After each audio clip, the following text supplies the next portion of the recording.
working my upper pecs. So to work my upper pecs, I have to do an incline bench press. And work my lower pecs, I have to do a decline bench press. Interesting concept which you hear around the fitness profession, doing incline bench press to work the upper pecs. So let's have a look at this from an anatomical point of view. So what is the upper pecs? Well, if you look at the pectoralis major, this origin is the sternum and the clavicle parts of the ribs. You've got the sternal head, the clavicular head, and it's a broad flat muscle, and they both of those origins combine together and go across the glenohumeral joint, insert onto the anterior proximal humerus. So the function of that is obviously horizontal flexion, abduction, and medial rotation. So what do you do when you put it onto an incline? Well, the strongest position for your pectoralis major from an anatomical point of view, look at pulling the insertion point towards the origin, would be the movement of horizontal flexion. Because that way you get a direct line of pull between the sternal and the clavicular head across the glenohumeral joint to pull the insertion point towards both origins. So the flat bench press is going to be probably the best exercise if you want to maximise force output, motor unit recruitment, and muscular tension to stimulate the pectoralis major. But when you go into an incline, basically what you're doing is you're taking your shoulder from horizontal flexion, and now you're incorporating a bit of lateral rotation and flexion. So you've got lateral rotation and flexion. So you're going away from the position of horizontal flexion to a bit more into the flexion, and putting your shoulder in that lateral rotated position. And basically what that basically does is puts the muscles in their weaker position. So with an incline, as you know, you're in a weaker position to lift a weight. And that's why when you do an incline bench press, the weight you lift on an incline bench press will be less than a flat bench press. So technically speaking, if it's a weaker position, you're lifting less weight.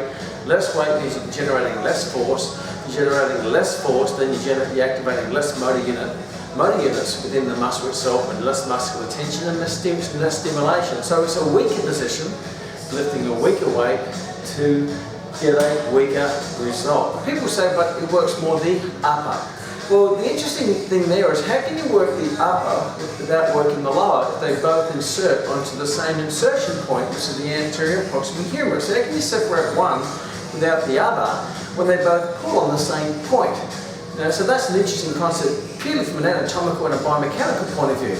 And if you look at the research on that, there's some great research done by a researcher by the name of Barnett, published in the Journal of Strength and Conditioning Research, which is an internationally recognised scientific journal, or peer-reviewed journal, where he looked at flat bench press incline to decline and looked at the activation levels of the muscle at different angles using what we call EMG, electromyographical readings, where basically you plug them up to electrodes and measure the muscular activity. And what he found is when you went from a flat bench press to an incline bench press, the weight had to come down for the rep range that they were working in, the RM range. Therefore, the muscle activation came down, not just all over the muscle, but also in the what people call the upper pecs, which is your clavicular head of pectoralis major. So basically what it identified is overall muscle activation came down, but so did the muscle activation in the upper pec, or the clavicular head of pectoralis major. So the outcome was it actually gave to an incline bench press, even though it teaches you a different range of movement and a functional application and maybe stabilisation from a different joint angle, it didn't actually activate the upper pecs any more than a flat bench press. If anything, what it actually showed is that your upper pectoralis major, or your clavicular head of pectoralis major, was activated less in an incline bench press than a flat bench press. And you got more muscle activation in the clavicular head of pectoralis major in the flat bench press because you're in a stronger position, you can lift a stronger weight, generate more force, more motor unit recruitment, both upper and lower, more muscular tension, more EMG readings, and therefore more results. So if you want to work your upper pec, just put your overall pectoralis major in the strongest position with the strongest weight to get the strongest result. Once you start to try to dissect it all up, you actually lose the muscle activation all over, including the part that you're trying to target. So that would be no cow poo.